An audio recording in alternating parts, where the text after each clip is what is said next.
મિર્ચી morning. ગયા અઠવાડિયે Gujarat chamber of commerce and ઇન્ડસ્ટ્રીઝમાં એક કાર્યક્રમ હતો, પેનલ ડિસ્કશન હતું. અને એ પેનલ ડિસ્કશનમાં ગુજરાતના એક જાણીતા ટોચના ઉદ્યોગપતિએ મને એમ કહ્યું કે ધ્વનિત, તારે હવે રેડિયોમાંથી રિટાયર થઈ જવું જોઈએ. તારી ટેલેન્ટનો ઉચિત ઉપયોગ બીજા ક્ષેત્રમાં થવો જોઈએ. મેં એમને કહ્યું કે આપની વાત સાથે મારા મમ્મી સંમત છે. મારા મમ્મી પણ આવું જ કહે છે. કોણે ક્યારે શું કામ કરવું એ નક્કી કરવા પાછળ ઘણા બધા ફેક્ટર્સ હોય છે.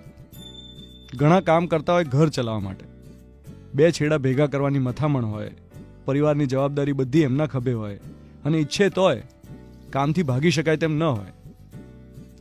ઘણાને માટે કામ મજબૂરી નથી હોતી, આમ મોજ હોય છે. કામ કરવાની મજા આવે છે એટલે કરતા હોય. પેશન હોય, નિષ્ઠા હોય, વિઝન હોય, કંઈક કરી દેખાડવાની તમન્ના હોય. અને ઘણા કરવા ખાતર કરતા હોય, કરવું પડે છે એટલે કરતા હોય. ઘણા એવા હોય કે બીજું શું કરવું એ ખબર નથી એટલે ખેંચીએ છે મારા ભાઈ. આ કામ નહીં હોય તો કરીશું શું, એનો જવાબ જ ના હોય ઘણાની પાસે. અને અમુક એવા વોકોહોલિક હોય કે કામ ન હોય તો બેબાકળા થઈ જાય, ડિપ્રેસ થઈ જાય.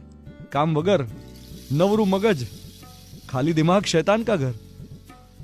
હમણાં રિસન્ટલી સલમાનના પપ્પા સલીમ ખાને અમિતાભ બચ્ચનને રિટાયર થઈ જવાની સલાહ આપી કે બહુ જીવ્યા બીજાને માટે, હવે થોડું ખુદને માટે જીવી લો સાહેબ.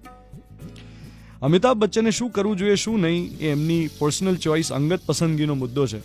આપણે શું કરવું એ આપણે નક્કી કરવાનું. ઘણા હોય છે એવું કહેતા હોય કે રિટાયર થઈને આખી દુનિયા ફરવી છે, જે શોખ પૂરા ના થાય એ પૂરા કરવા છે. પણ જ્યારે ખરેખર રિટાયર થાય ને પછી ના તબિયત સાથ આપે ના ઉંમર, તો મોડા રિટાયર થઈને કરવાનું શું? મારું માનવું છે કે સંતુલન બહુ મહત્વનો શબ્દ છે.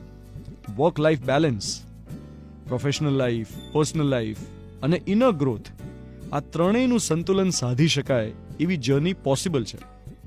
શોખ, કામ, અંગત સંબંધો અને આંતરિક વિકાસ, આ બધું જ બેલેન્સ કરી શકાય જો ધારીએ તો. You are listening to Mirchi. હું છું ધ્વનિત, તમારી સાથે. ક્યાં સુધી ખબર નહીં. Good morning my dear.